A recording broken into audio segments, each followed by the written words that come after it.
Hello,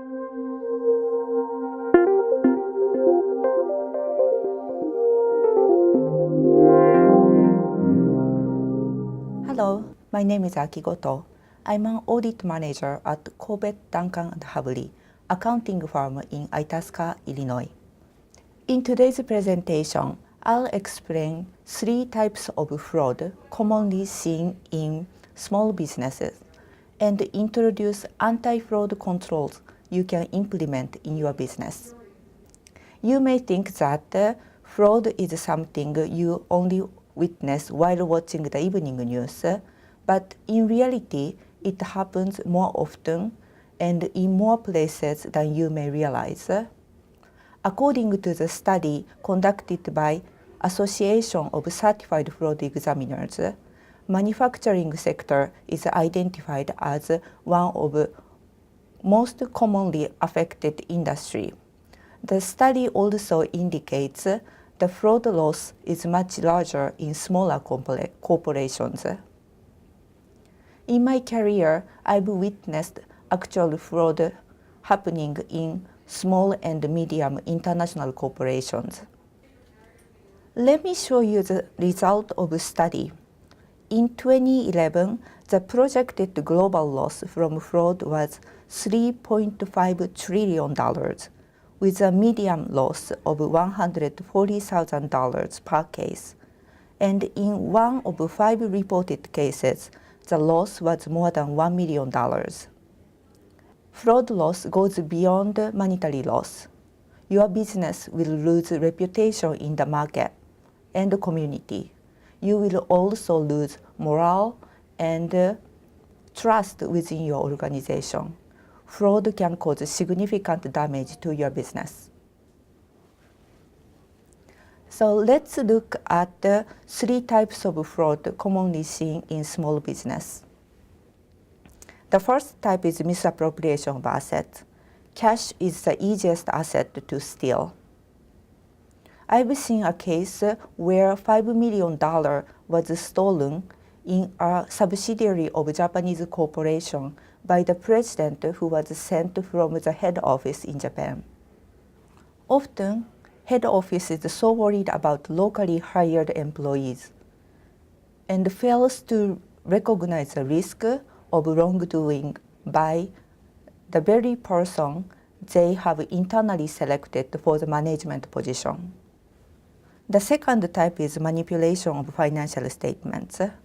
For example, local management may overstate revenue to achieve sales target, or they may overstate inventory value to inflate net income to achieve yearly budget. This type of fraud happens when there is strong pressure from the head office to achieve financial results. The third type of fraud is violation of Foreign Corrupt Practice Act. This is a hot topic, especially in an emerging market such as South America, Africa, Southeast Asia, and East Europe. Understanding the scope of Foreign Corrupt Practice Act is not easy. For example, foreign official includes not only a person who is working for a local government, but also any corporation owned by local government or any agent who works on behalf of foreign officials. A business should carefully evaluate the exact meaning of foreign official and bribery under this act to ensure compliance. So, how can we prevent these types of fraud from happening? Setting the right tone from the top, conducting an internal audit, and establishing a fraud hotline are the most effective anti-fraud control you can implement in your foreign operations. Setting and communicating the proper tone from the top is the most important control you can implement. Without this, any other control will not work effectively.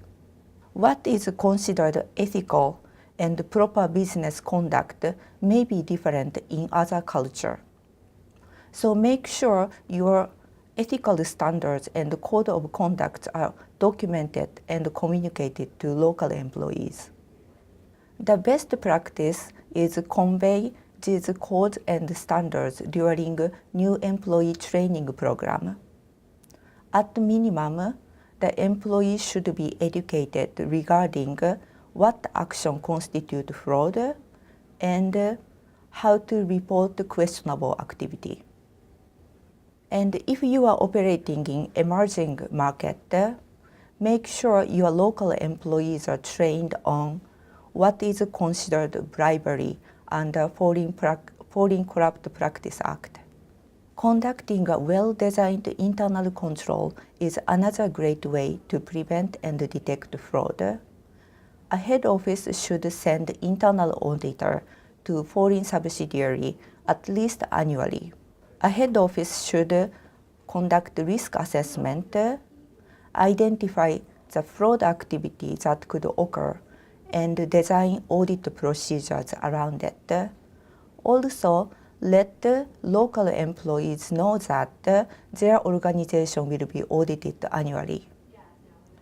Knowing there is a higher chance of getting caught, one will less likely to conduct fraud. Establishing a fraud hotline is a must-have control to detect fraud. According to the study by Association of Certified Fraud Examiners, about half of the reported cases of fraud were detected by tips from employees. A business with a fraud hotline has a higher likelihood of detecting fraud in early stage. A hotline should be carefully designed to allow individuals to report misconduct without fear of retaliation or being identified. I've seen a hotline program where email and phone call tips were directed to the local president. And this local president was the one who was involved in wrongdoing. This program was completely useless. If you have a small operation and do not have enough internal resources, there are many vendors who provide hotline service, so consider outsourcing it. Once it is established, hotline should be promoted with educational material to your employees, customers, and vendors. Promotion of fraud hotline will maximize the usage and create an ethical environment.